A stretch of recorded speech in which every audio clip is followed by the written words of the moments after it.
Buenos días, estimados estudiantes de primer año. En el día de hoy comenzaremos a ver la Edad Media. Bienvenidos a este viaje por los hitos, hechos y territorios medievales. Como podemos percibir en este collage de imágenes, la Edad Media estuvo repleta de acontecimientos muy importantes para la Europa medieval y moderna y de manera consiguiente para moldear de alguna manera la estructura de pensamiento que hasta en la actualidad se trae. En esta época es cuando la Iglesia se conforma como una institución realmente importante, poderosa y prestigiosa.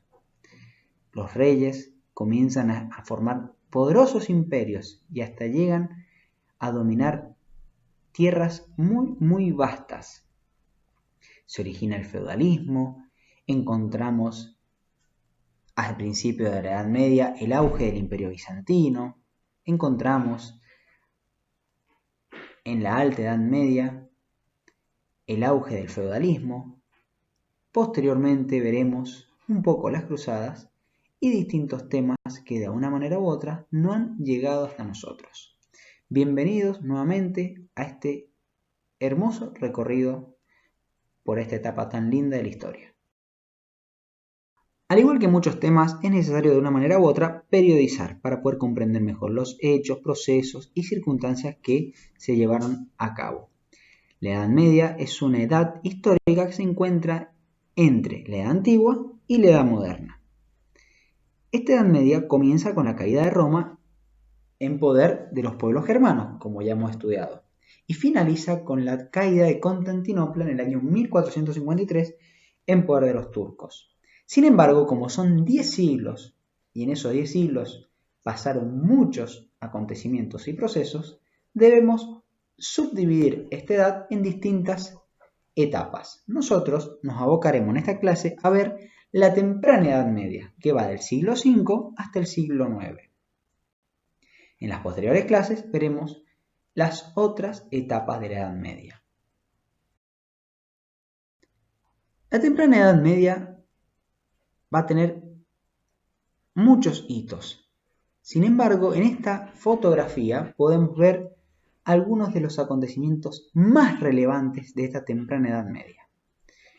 Vemos a la izquierda superior las conquistas de los pueblos germanos, a la derecha superior al Imperio Bizantino, a la izquierda inferior encontramos la Meca de los musulmanes y a la derecha encontramos el fortalecimiento de la Iglesia cristiana. Nosotros iremos explorando algunos de estos aspectos y nos adentraremos un poco en esa historia. Esta etapa se va a caracterizar justamente por una época de conformación de los reinos germanos y la llegada de distintos grupos de poder a Europa. Muchos serán los hitos históricos que acontecieron en este periodo, pero entre estos vamos a contar los siguientes. Por un lado encontramos los asentamientos de los pueblos germanos. Ya los germanos han invadido, han dominado y han destruido el Imperio Romano de Occidente. Ahora es momento de que ellos busquen su lugar en Europa y se asienten. Y una vez que se asienten, luchen por dominar más y más territorios. Sobre este punto, más adelante nos adentraremos justamente en dos pueblos principalmente. Por otro lado, solo mencionaremos que en este periodo también encontramos el auge del Imperio Bizantino, a la cabeza del gran emperador Justiniano. Por favor, observen este mapa y vean el extenso territorio que tenía hasta ese momento el Imperio Bizantino. Miren, de color más rojizo encontramos lo que era el territorio del Imperio Bizantino antes de Justiniano. Y de color naranja encontramos los territorios que Justiniano logra conquistar en su largo reinado. Les comento que este importantísimo emperador bizantino va a ser el último exponente de mayor gloria del Imperio Romano de Oriente. Cuando este emperador muere en el año 565, el Imperio de Oriente, lo que nosotros llamamos el Imperio Romano de Oriente o Imperio Bizantino, que es lo mismo, empieza a decaer poco a poco. Pero bueno, esto es importante recordar lo siguiente, que hacia el reinado de este gran emperador domina todo lo que era el territorio del Imperio de Oriente y domina el norte de África, gran parte de España y gran parte de Italia también. Otros grupos se hicieron muy poderosos en esta etapa temprana de la Edad Media. ¿Y quiénes son? El Islam. ¿A través de quién? De su gran profeta Mahoma. Les comento que hasta ese momento habían dos religiones monoteístas muy fuertes en lo que sería cercano Oriente, que vendría a ser la parte de Jerusalén, Damasco, Siria, parte también de lo que es Egipto en el Cairo, y en el resto de Europa. Las dos religiones monoteístas que habían hasta ese momento era el cristianismo y anteriormente el judaísmo. Bueno, con este profeta Mahoma, lo que sucede es que este hombre, a través de revelaciones que tiene del ángel Gabriel, se vuelve el nuevo profeta de Dios y crea una nueva religión monoteísta también, que acepta el Antiguo Testamento como los cristianos y los judíos lo aceptamos, pero que difiere en otras cosas y arma su propia religión. Esta religión, que es el Islam, va a tener justamente una gran aceptación en la zona de Arabia, que es donde surge. No sé si pueden percibir en el mapa la zona de la Meca y de Medina. Bueno, a partir de ese lugar es que Mahoma logra conquistar la Meca, que la Meca era un centro muy importante en los cuales se reunían los beduinos y distintas tribus que habían ahí para honrar a sus dioses, y a partir de ese momento se vuelve a ser un centro de difusión de la religión islámica. Como pueden percibir en el mapa, poco a poco empiezan a dominar muchísimos territorios, e inclusive en el año, fíjense, una vez muerto Mahoma en el año 711, logran dominar gran parte de España, como ustedes pueden percibir en el mapa al costado izquierdo. Otro gran hito que sucede en esta temprana Edad Media es justamente el fortalecimiento de la Iglesia cristiana en toda Europa. Nosotros vamos a tratar dos temas principales de estos cuatro que hemos planteado. Por un lado trataremos los pueblos germanos y por otro lado trataremos el fortalecimiento de la Iglesia y qué papel y rol cumplieron. En esta ocasión conviene abocarnos en los lugares o asentamientos definitivos que se establecieron estos pueblos a comienzo ya del siglo VI, o sea, a partir del 500 en adelante. Este mapa, sin embargo, se va a ir moviendo porque inevitablemente estos pueblos no van a ser muy partidarios de la paz y intentarán conquistar permanentemente a otros pueblos. Empezaremos de la izquierda hacia el centro. Miren, en el sector actual de Escocia se encontraban los pictos. En el sector de Irlanda se encontraban los escotos. En lo que vendría a ser gran parte de Gales y partes de Inglaterra se encontraban los britanos. Y en el resto de Inglaterra se encontraban los anglosajones. Por otro lado, al norte de Europa, lo que vendría a ser el norte de Alemania y parte de los Países Bajos, se encuentran los sajones. En gran parte de Alemania y Francia encontramos al reino franco. Los turingios se encuentran en parte de Polonia. Los burgundios están en una zona actual similar a lo que es Francia, Suiza y también parte de Alemania. Por otro lado, los ostrogodos se encuentran principalmente en el territorio italiano. Los suevos se encuentran en lo que sería parte de Portugal. Y por último, los visigodos se encuentran en el territorio de España y el sur de Francia. Eso en lo que vendría a ser Europa. En el caso del reino vándalo, más que todo tienen la zona del norte de África y algunas islas italianas. Como pueden ver, también el Imperio Bizantino hasta este momento se mantiene sin ningún tipo de inconveniente.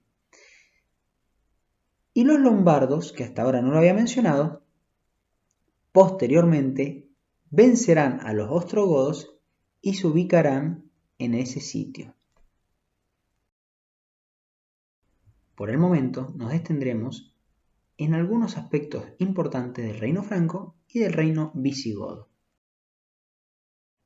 Otro aspecto importante a destacar es que los germanos practicaban de religiones paganas o arrianas.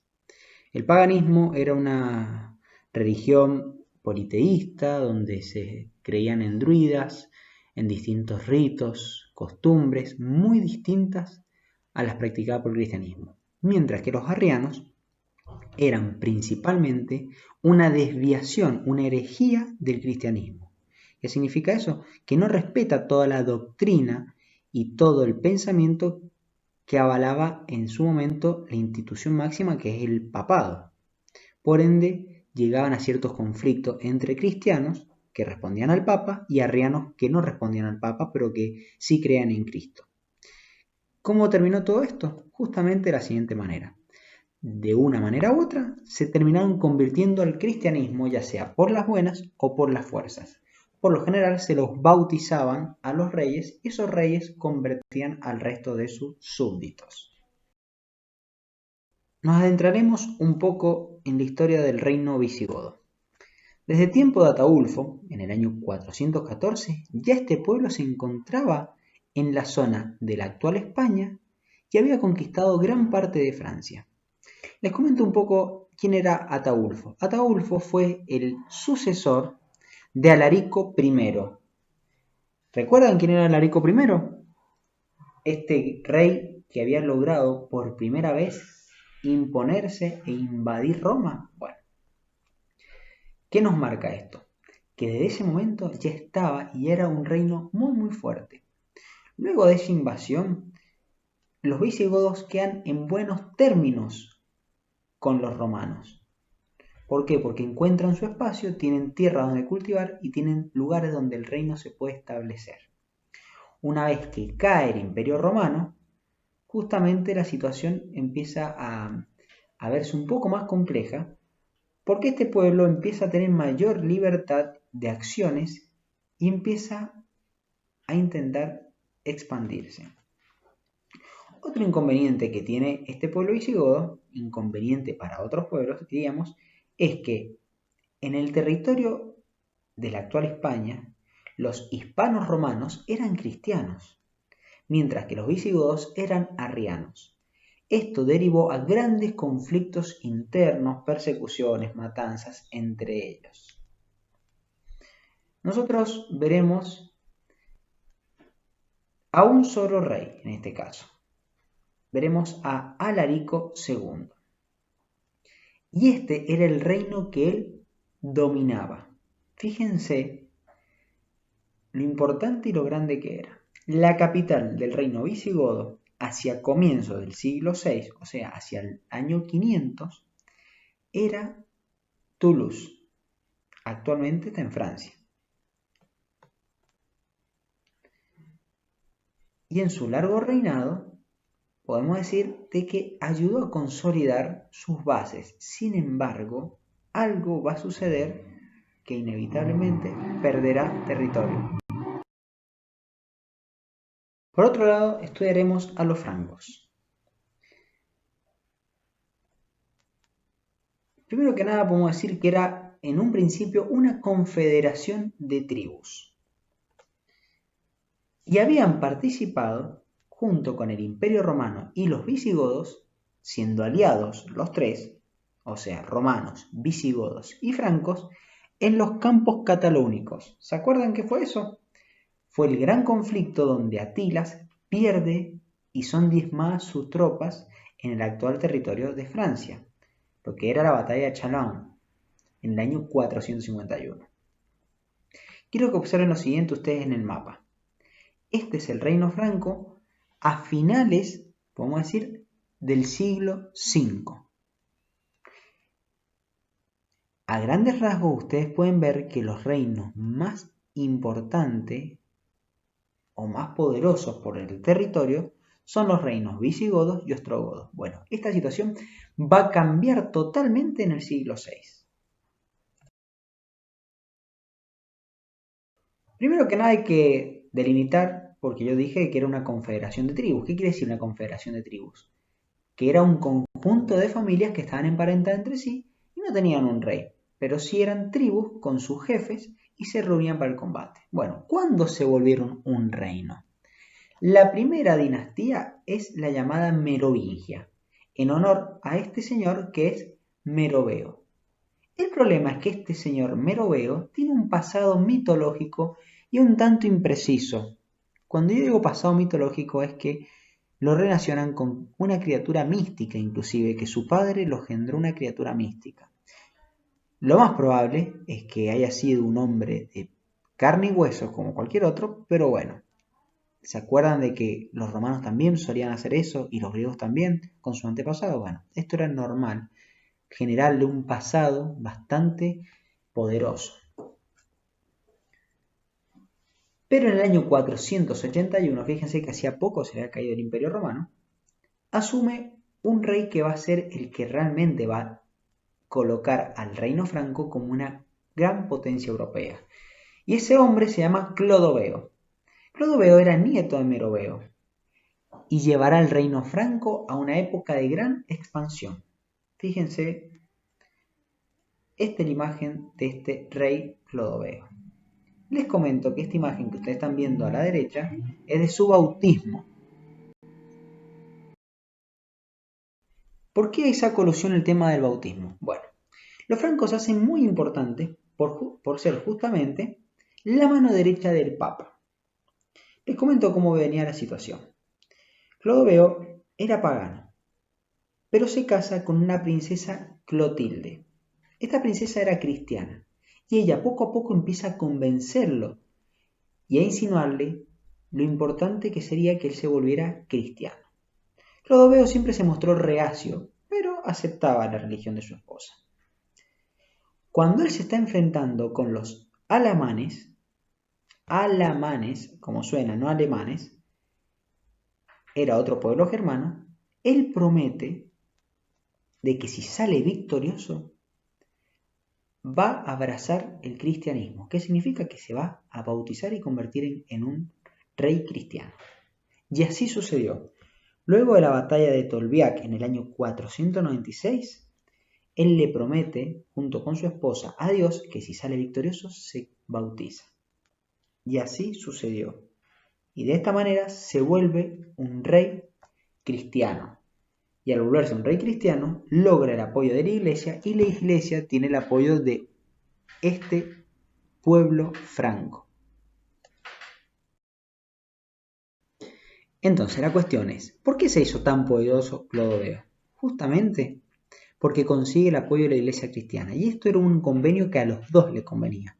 A la iglesia cristiana porque lograba que todos los francos de ahora en más se volviesen cristianos y que todas las conquistas que hiciesen los francos impusiesen esa religión. De esta manera conquistan la Galia, que después va a llamarse al territorio de la Galia el país de los francos, y en el futuro ese país de los francos va a ser la actual Francia. Por otro lado, logra la unidad religiosa y política en todo su reino. Estos aspectos tenganlo muy presente porque lo voy a repetir una y otra vez, esta unidad religiosa y política. aumenta su prestigio. Y ahora viene el tema que va a hacer chocar a las dos potencias de finales del siglo V y principio del siglo VI. Los visigodos eran un pueblo muy grande y poderoso hasta ese momento, pero eran arrianos.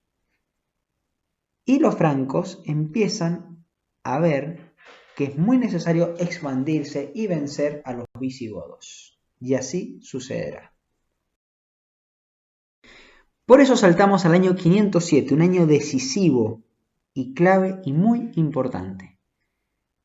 Este año ocurre la batalla de Boalé.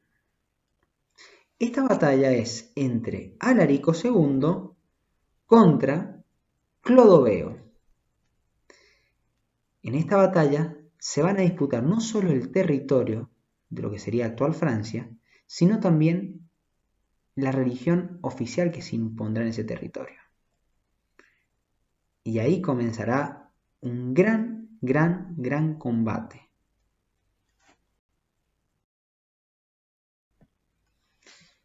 Las consecuencias de este combate podemos decir que son las siguientes. El reino franco logró conquistar nuevos territorios. Alarico II va a perecer en esa batalla y va a morir. Y por favor observen el mapa luego de la batalla de Boalé. Cómo estaba en un principio y cómo ahora ha conquistado el territorio los francos. Fíjense lo que eran los francos en un comienzo y todo el territorio que son los francos ahora. Por otro lado vemos que el reino visigodo tuvo que trasladar su capital de Toulouse hacia Toledo. Fíjense en ese mapa cómo era el reino visigodo en un principio y luego vemos cómo quedó el reino visigodo posteriormente. Posteriormente el reino visigodo quedó prácticamente el actual territorio de España y de Portugal. Entonces, como gran consecuencia de esto, podemos decir lo siguiente. Los francos de ahora en adelante van a ser la gran potencia de los pueblos germanos que se ubican en Europa. ¿La única? No, pero van a ser la gran potencia. Sucede que cuando muere Clodoveo, tiempo después, en el año 511, empieza a haber una gran debilidad.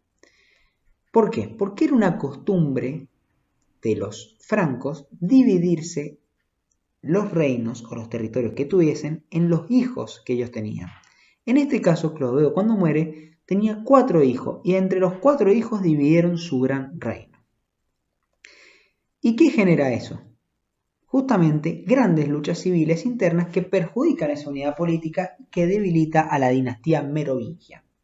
Recuerden que dinastía es la familia, es como sería el apellido de ustedes y de los sucesores de ustedes. Bueno, esto lleva a que esta costumbre de dividir el territorio en sus hijos debilite a esa monarquía en vez de fortalecerla. A partir de este momento, hasta comenzado el siglo VIII, los visigodos y francos estuvieron envueltos en conflictos internos. Ambos atraviesan crisis. ¿Qué tipo de crisis? Ahora veremos. Las crisis que atraviesan son de carácter dinástica. ¿Por qué? Porque nadie quiere ceder el poder. ¿Y quién va a ser el verdadero heredero o legítimo heredero? Bueno, eso llevaba a muchas luchas internas. Y por otro lado, había una tendencia permanente a separarse, a desintegrarse, a no querer someterse al hermano o al primo, entre los nobles hablando, ¿sí? Y esto pasó en los dos reinos por igual. Sin embargo, vemos que el reino visigodo va a durar hasta el año 711, su gran parte del reino, porque la pierde. ¿Con quién la pierde? Bueno, ¿recuerdan que vimos lo del Islam y Mahoma en las primeras diapositivas? Bueno, para este momento, comenzado el siglo VIII, el Islam ha crecido de manera espectacular en fuerza y ha invadido todo el norte de África y logra meterse en la península ibérica.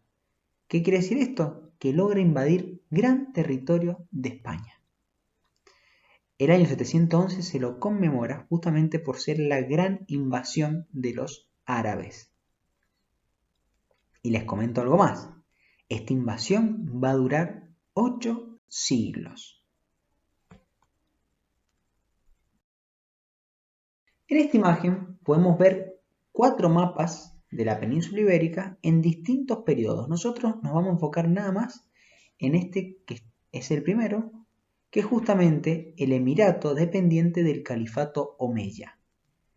Bueno, los califas, por eso se llaman califatos, es un noble que goza de poder político y religioso dentro del Islam. Vendría a ser algo parecido a un rey para nosotros. Durante ese califato omeya va a ser extremadamente poderoso. Y fíjense todo el territorio que ocupa ese califato. ¿Qué quiere decir esto? Que esta batalla entre musulmanes y cristianos, en esta primera ronda, triunfan los árabes, o sea, los musulmanes. Después, con el tiempo, iremos viendo cómo distintos imperios o reinos cristianos van poco a poco tomando mayor territorio y dejando con menor proporciones territoriales a los árabes. Pasemos ahora a hablar un poco de la iglesia medieval. ¿Qué era esta institución? ¿Qué promovía? ¿Por qué se hizo tan poderosa? La iglesia se mantiene a lo largo de la Edad Media como una autoridad espiritual importante que pone orden al poder político. ¿Por medio de quién? De su jefe, el Papa. Y el Papa pone orden a través de sus obispos y cardenales. Van a ser unos actores muy activos en la Edad Media, el clero, que ya vamos a ver qué es el clero. Entonces podemos decir que sacando los territorios de España, que a partir del siglo VIII la conquistan los árabes, el resto de Europa es mayoritariamente católica. La gente es sumamente devota y participa en todos los actos litúrgicos. ¿Qué quiere decir devota? Que su vida es realmente dedicada a Dios, a la fe, a la vida más allá. Desde el campesino, el noble, hasta el clero, todos tienen un gran sentido de espiritualidad en aquel momento. Todo pasa por la religión y la fe en aquella época. Por eso podemos decir que cuando una persona centra su vida solo en Dios y Dios es lo más importante de todo eso, esa persona es teocentrista. El teocentrismo podemos decirlo de la siguiente manera. Teo significa Dios y centrismo, centro. El centro de la vida es Dios. Y esto será así hasta llegado el siglo XV. Quiere decir que toda la Edad Media está principalmente caracterizada por este teocentrismo. ¿Y qué es la vida para un medieval entonces? Bueno, imagínense un camino o una escalera o un puente hacia el cielo.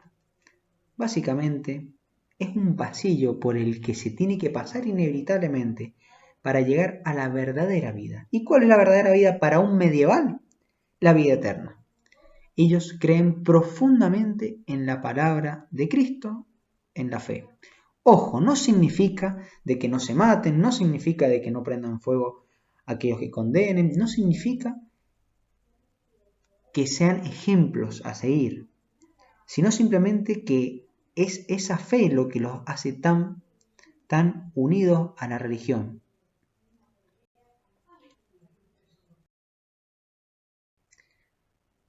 ¿Cómo se vincula la iglesia con el poder político en los reinos germanos? Esa es una pregunta interesante, porque esto se va a ver a lo largo de la Edad Media y en parte también un poco en la Edad Moderna, pero más que todo en la Edad Media, porque tenemos que ver cuál rol cumple la iglesia. Y podemos decir lo siguiente. ¿Cómo se vincula? A través de la unción real. ¿Qué es la unción real? Bueno, justamente la unción real es cuando un sacerdote consagrado hace a través de los santos óleos una unción y consagra a un noble como un rey o un emperador. Volvemos a lo mismo, este tema tal vez puede ser un tanto abstracto, pero es importante conocerlo y entenderlo. La unción real es un rito que hace el clero, quiere decir los sacerdotes, hacia los nobles de aquella época. ¿En qué consiste ese rito? En lo siguiente. Se hacía la señal de la cruz con un aceite bendito sobre el cuerpo de una persona para administrarle un sacramento u otorgarle una dignidad. ¿Qué quiere decir? A través de esa unción real, esa persona es ungida, es elegida. Entonces, la Iglesia, a través de este rito y este acto, elegía y legitimaba, ya vamos a ver qué es esa palabra, a los reyes. Y decía de que esos reyes eran elegidos por la gracia y la voluntad divina.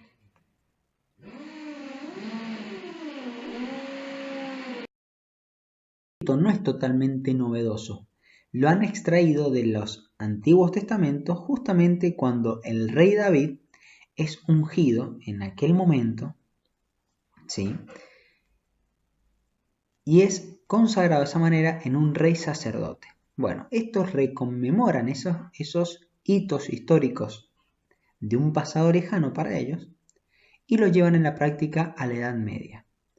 Por ende, la unción real significa de que un sacerdote consagra a un noble, ese noble por lo general es el rey o el emperador, y se vuelve la persona elegida por Dios para gobernar. Entonces, podemos decir que la Iglesia está estrechamente unida al poder político. En esta imagen podemos ver, fíjense, a Clodoveo siendo bautizado y ungido por el Papa. De esta manera, al ser bautizado y ungido, Clodoveo se vuelve un rey cristiano elegido por Dios. ¿Cómo es por Dios? Porque el Papa, que es el vicario de Dios, lo unge y lo elige. De esa manera lo legitima. Dice que es el legítimo rey. Bueno, este problema se va a ver a lo largo de toda la Edad Media. ¿Quién legitima a quién? ¿Qué significa esto? Justamente volviendo un poco a lo que estamos hablando. La Iglesia es quien legitima el poder político. Y uno preguntaría, ¿qué es legitimar o qué es que algo sea legítimo? Bueno, es lo siguiente, fíjense. ¿Qué ha sido hecho o establecido de acuerdo con la ley o el derecho? Que algo es auténtico, genuino y verdadero. Por ende, imagínense ustedes en cualquier ejemplo de la vida cotidiana. Te piden los papeles para un auto y uno presenta los papeles del auto porque ese papel es legítimo y eso es lo que todo el mundo puede comprobar que ese auto es tuyo. Bueno, lo mismo sucedía en este contexto con el poder político. Los reyes, una vez que eran ungidos por el Papa o algún obispo importante, eran los auténticos, los genuinos y los verdaderos reyes, y nadie podía discutir al respecto, porque de esa manera habían sido elegidos por Dios. Por eso podemos decir que la Iglesia cristiana será una de las instituciones más importantes en toda Europa a lo largo de toda esta historia medieval. Va a ser un actor muy activo. Los papas, obispos, sacerdotes serán en muchas ocasiones, junto a los nobles, los grandes protagonistas y dirigentes políticos de esta época. Eso tiene que quedar muy, muy claro. En conclusión podemos decir lo siguiente. Hemos hablado del establecimiento de los pueblos germanos y su importancia en las distintas distribuciones y ubicaciones que se encontraron. Vimos el poderío de los visigodos y de los francos y cómo los francos se terminaron imponiendo de alguna manera sobre los visigodos. Estudiamos también la importancia de la religión cristiana para el fortalecimiento de los reinos francos. Por otro lado, vimos el fortalecimiento de la Iglesia cristiana y su rol político legitimador que se va a llevar a cabo a lo largo de toda la Edad Media. Mencionamos también cómo el siglo VI es el siglo del Imperio Bizantino que se impone como una gran potencia, con el reinado de Justiniano, pero luego con el tiempo comienza a decaer. Y también mencionamos cómo el Islam, a través de la figura de Mahoma, se impone como una potencia política y religiosa que surge en la península arábica, pero que poco a poco va a llevar a conquistar distintos territorios del norte de África, el sur de Europa y gran parte del Asia Menor. De esta manera, podemos ir cerrando ciertas ideas principales de lo que es la temprana Edad Media y sus vastos hitos y temas que se van desarrollando. Es muy importante que ustedes recuerden principalmente los dos primeros hitos que hemos trabajado, que son el fortalecimiento de la Iglesia cristiana y el establecimiento de los francos. Porque en las clases que vienen retomaremos alguna de estas ideas. Muy bien, en la próxima clase veremos el surgimiento del primer imperio germano a través de Carlomagno. Estudiaremos la sociedad feudal, su organización y los distintos estamentos que son propios de finales de la temprana Edad Media y lo que se denomina la Alta Edad Media. Desde ya espero que tengan un excelente día. Muchas gracias por su atención.